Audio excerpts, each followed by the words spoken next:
Hello everyone and welcome back. Thank you so much for stopping by. So my people, we are still talking about the allegation from US congressman saying that USAID is funding Boko Haram in Nigeria, which a lot of Nigerians have been reacting. But in this particular video is Senator Udume who said that Nigeria government must investigate this matter. This is not the matter that we say, okay, this person is talking trash, let's just forget about it, or they are saying this, maybe they want to get something from Nigeria, because there is a lot of narrative out there. Even some people are trying to distract Nigeria from focusing to truly know if this claim is true or not. So Senator Udume is saying that thorough investigation must carry out in order to find out the truth. And also he talks about his experience with Boko Haram. Like Boko Haram have done a lot of harm in Nigeria, honestly. A lot of people have lost their lives because of Boko Haram. So in this particular video, you're going to hear all this and many more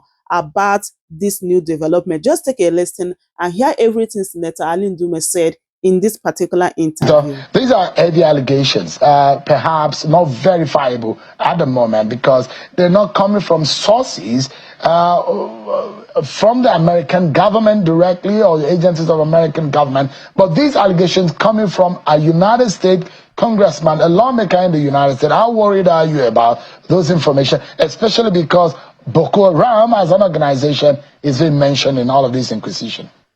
This development is, as you said, is very worrisome, especially because one of the organizations, the terrorist organization mentioned by Scott Perry, is Boko Haram.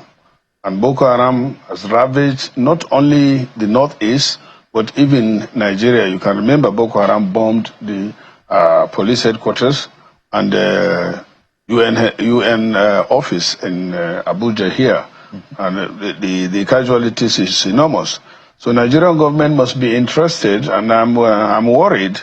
But the Nigerian security agencies have raised this indirectly several times, and even the Borno state government was wary of the operations of the NGOs. And I remember during the period of Burate, Nigerian Army got intelligence and even raided at one time the office of USAID or United Nations in Maiduguri. You remember that? And there was a time also the governor, got intelligence and raided into one NGO that were training or providing training to some of their staff on how to use guns. And we have been wondering for all these years, where are these people getting this money that they do, besides the raid and the kidnapping that they do? And it's worrisome. And now that the United States congressman came out, Scott Perry, to speak about this, you can't say it's just an allegation. It's more than that. And that's why Nigerian government and the National Assembly especially needs to look into it to investigate and verify the veracity of such weighty, very weighty allegation. You remember what Boko Haram did. I wanted to give the public a remembrance of figures that we lost. You know, Boko Haram killed several people, destroyed several properties, displaced many people, and then cut off the source of livelihood to most of our people. Statistically, they say it's about 50,000 people have lost their life, but I guess these are the figures that are accountable. But 2.5 million people or above have been displaced. Right now, we have up to 400,000 people from the Bay State, Borno, Adamawa, and Yobe displaced in Niger, Cameroon, and Chad. Even now. And more than 1 million children are out of school in the Northeast, especially the Bay State. The Bay State is Borno, Adamawa, and Yobe. And you remember the case of the Chibok girls, 276 of them were abducted. And up to now, we did not find all of them. We find most of them, actually. And when you look at the figures, it's worrisome. Scott Perry said, at one time, they're spending $697 million, and that translates into over 1 trillion naira. And when you see the operations, the modus operandi of this Boko Haram, you begin to think they must be getting their supplies. And you suspect that this could also be funds from USAID, but you cannot say authoritatively if No, they are. no, that is what Scott is doing now, and his subcommittee on Govt, that is Department of Government Efficiency. They started the inaugural hearing was on Thursday, that is the day before yesterday. What I'm saying is the Nigerian government should be interested. How do you think the Nigerian government should tackle this or handle this? Well, first thing is I'm planning to bring a motion on Tuesday, if allowed, a matter of urgent national importance, to set up a strong committee so that our security agencies like the Office of the NSA, the DIA, the DSS will be involved, because that's part of their responsibility. It's not only internal security. And since the government now is the one investigating the USAID, I'm sure they will cooperate, or they will even be, I think, extend their investigation to find out from here where the action is as to the veracity of such weighty allegation. Senator, and this comes so as though there are some kind of distrust in the good intention some of these organizations. Aid funding from USAID and different international funding agency or organization have come to help vulnerable communities, people who are in need of help, scholarships and all whatnot across the globe. But when these kind of allegations come, there are those who will say maybe somehow some governments have used this as espionage on other governments or other countries of the world to advance the interests of their own country. Do you worry that this may also have a link or be some kind of espionage? Well, as I said, it is only through investigation, thorough investigation, that you get to this level.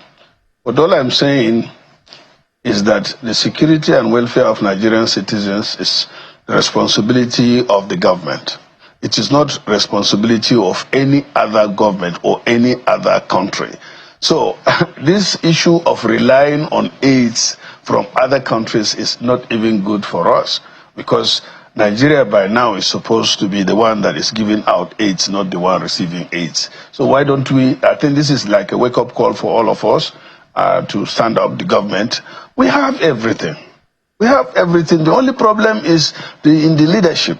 And I think we need to fix that one so that we'll tap into what we have and be contented with it. I remember that in those days, the foreigners are coming here to even teach in secondary school and even primary schools as expatriates. But now Nigerians are struggling to go outside the country and to be slaves, so to say. That is doing some dirty jobs in order to survive. And you see, even Nigerians are struggling to be what they are not. What I mean by that is that most of the Nigerians that you have that are opportune, or they call themselves elites, are not truly even Nigerians, because they are half Nigerians, like you. I'm full-blood No. Nigerian. You have 2 passports. No, I don't. I have one. No. A green. I have green passport. You are a resident in America. I know that. You have diplomatic I can passport. see you are shocked, you know. No. Many of you guys are like that. No. You hold 2 passports. Many government officers hold 2 passports. Do you have a diplomatic passport? I have a diplomatic passport, but I don't have any passport. I don't have any visa in it. I can ask this thing to bring it now. I don't have visa to anywhere. I'm a true full Nigerian, and that is how everybody is supposed to be. Let's make Nigeria work. Senator, so we don't need any aid. And I agree, because I said this on this program yesterday, that Nigeria needs to be respected. I make reference to what Canada and the issue with the CDS and what the NSA said, and there might be some things that are not properly done that may have caused what happened with the CDS and his team that was supposed to travel to Canada. But the big question, as you mentioned, is the fact that we have got a lot that Nigerians need to rely on. But the big question here, the impact of what is being said, whether foolproof or not, the NSA's office, the presidency, apart from what you and your colleagues will be doing in the National Assembly, are there specifics into how this should be handled? First of all, you brought about the CDS drama and how the NSA reacted or overreacted. In the first place, there's no doubt that that is a kind of disrespect to Nigeria. But you have to respect yourself first. If I were the CDS, on their invitation, they invited them, they should have written to them, inviting them. And it is that letter of invitation, I don't know whether they did that they would have used to ask for visa. And it should be clear. If they don't get the visa, they don't go. And I'm happy the CDS is not worried about it. But if you don't respect yourself that much, this is what happens. I can't imagine it. How can the CDS of Nigeria, a country that is known and the most populous and ranked top, and we have been contributing to international engagements, denied visa, and what they wanted to do was to go and attend the whatever of, in honor of the fallen our heroes, our fallen so soldiers. I can understand why the NSA was very angry. But for me, as I said, let's be Nigerians. I don't go anywhere, and I'm a senator. For the past 15, 20 years, I've been in the National Assembly. I don't go anywhere. I don't need to go anywhere. Nigeria is my country. We have everything. We don't need to embarrass ourselves. Let me ask you, Senator, what are your people telling you? I see pictures of you with the local communities. And some of the reports that we get on the ground as to the veracity or of foreign influence or backing or funding of this terrorist organization on Nigerian soil. What do the locals tell you as to some of the scraps of information that we could gather? And that's why I said we were suspicious even before now. The CDS, the COAS, the Chief of Air Staff, all of them have served in one time in the theater, what they call it the theater, that is in Borno, Adamawa, and Yobe, which is the epitome of Boko Haram. And they have been suspicious about the activities of the NGOs in those states. Because if you see even their vehicle, they will draw AK-47 and cross it, that there's no gun. But they go to people with gun. And then they go unsupervised. They don't want to account to the state governor. They don't want to account to anybody.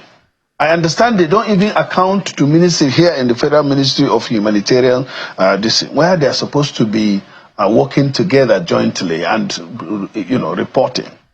So we have been suspicious of their activities, even though we needed that help. But then not at the expense of the security of our people.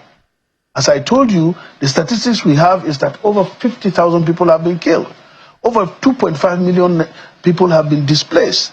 And right now, as I'm speaking to you, we have refugees, Nigerian refugees, in Niger, Chad, and Cameroon for 10 years.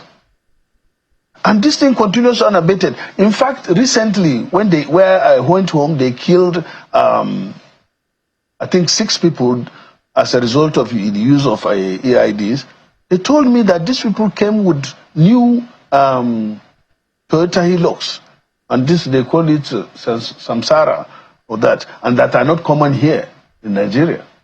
They have new AK-47, and as I told you, at one time you see Boko Haram with AK-49 and brand new rifles, and they don't have airport, they don't have a seaport. Why you think that is being smuggled through the?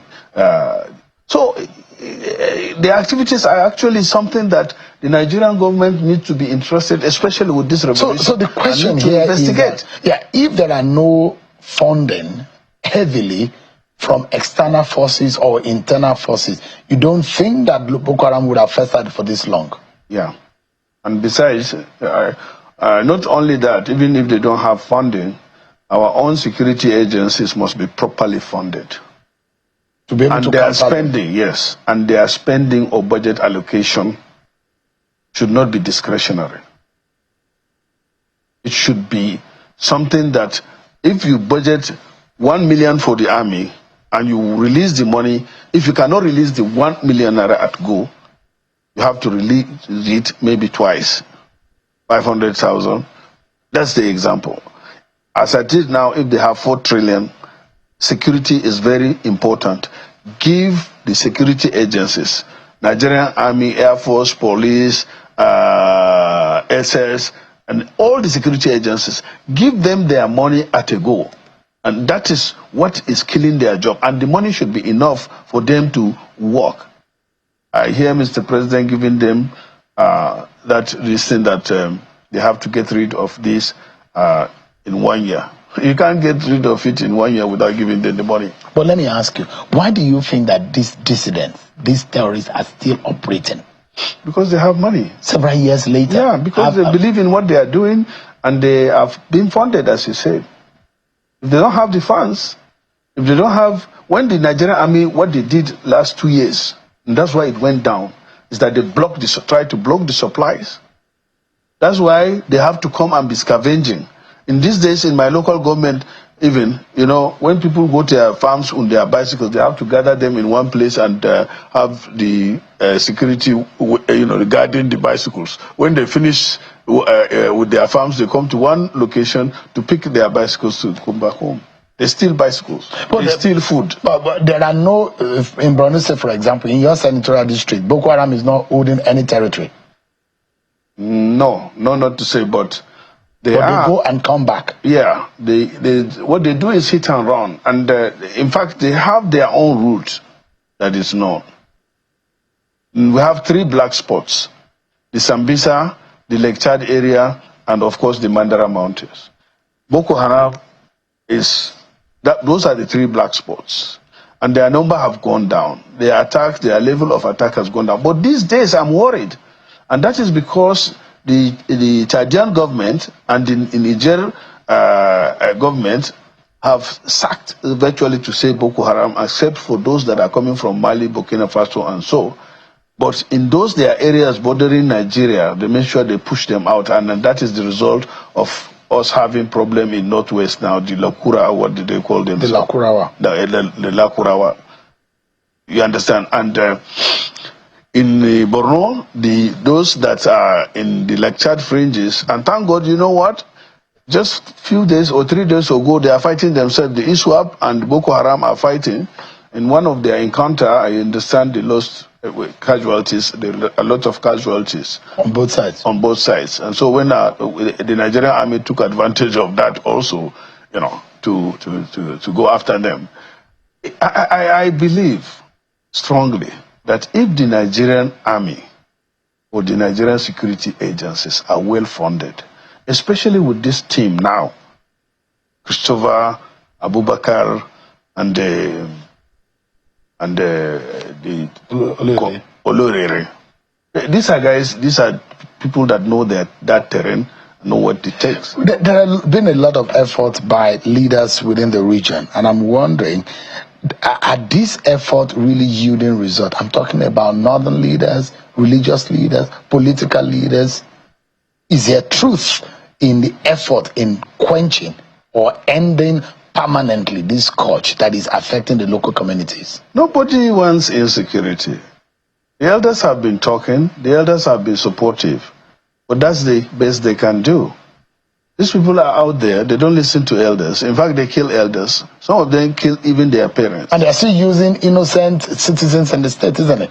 They're still converting them for Boko Haram purposes. Well, for that one, we have small incidences of even the repentant Boko Haram going back again.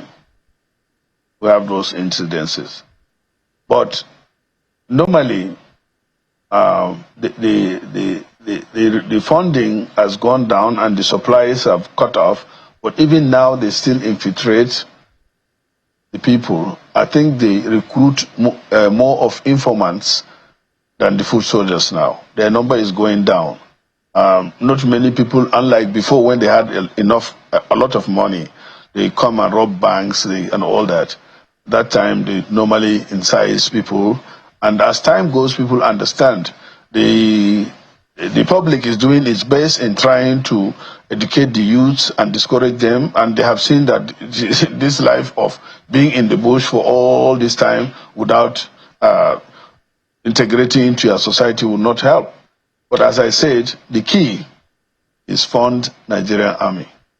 So on a final note, Senator, you look at it, and I'm wondering, those who are funding terror, the government has said it that they will name names of those who are funding terror. Why they don't name, and that is my particular concern. You know, when Scott Perry mentioned that, I remember that at one time there was a list. Yeah.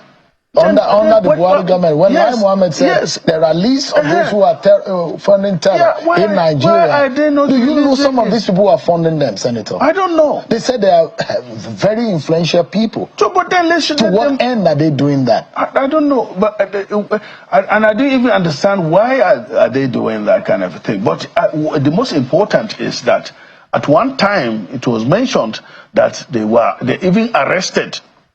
I think it was this Bureau de Change people that are involved in funding terrorism. Why are they getting the money? Nobody said anything, and that was it. You know, and even those that were arrested, you just hear the arrest and to some extent parade them, and that's it. I mean, I think we should be more serious than that in terms of addressing. And our security agencies, I interact a lot with them.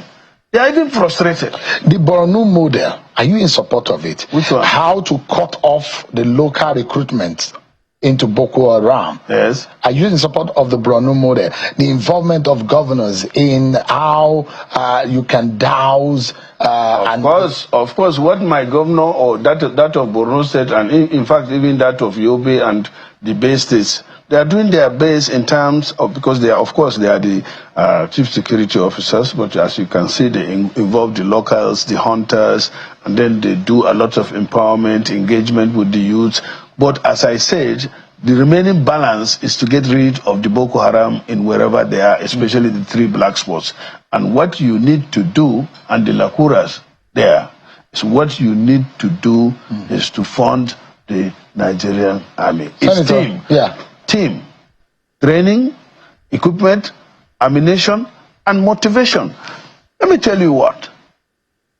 And a private soldier from Port Harcourt, from Bayelsa, you take him to Borno or Goza and pay him 50,000 naira.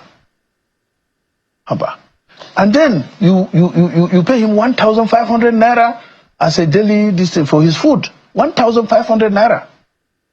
How do you expect them? Senator, and they don't have the number. Senator, for some, I mean, the Boko Haram activity, and this is a final note and quickly too, for someone that has personally felt the pain these activities of Boko Haram, of course, you don't forget that you have once been accused of activities of Boko Haram, you were being tried. And I want to speak as though President Tinubu is hearing you tonight. What is coming from the United States about this issue of funding? If you had to tell the president one truth about this issue of Boko Haram and how to end it, what would it be? If I have the right approach, I will be on my own. You know what I mean by that? Nigeria has all it takes not to go and kneel down or to take a pound to beg anybody. Let us face our problem. Let us be efficient. Let us provide the good leadership. In fact, left to me, the president, learning from Donald Trump, should have a department of doggy too in the SGF's office. There should be Department of Government Efficiency. You know why? The problem of this government is not Tinubu. The problem of the government is inefficiency. We have a budget and he signed on to it last year. Only 30%, that is even if they achieve that, are being implemented. He brought an ambitious budget now of 54 trillion. And we are in February already. If they cannot implement 37 trillion in 12 months, how can they implement 54 trillion in 1 year. Going by that means that it will take 2 years All right. for them to implement. Welcome to Chamress News.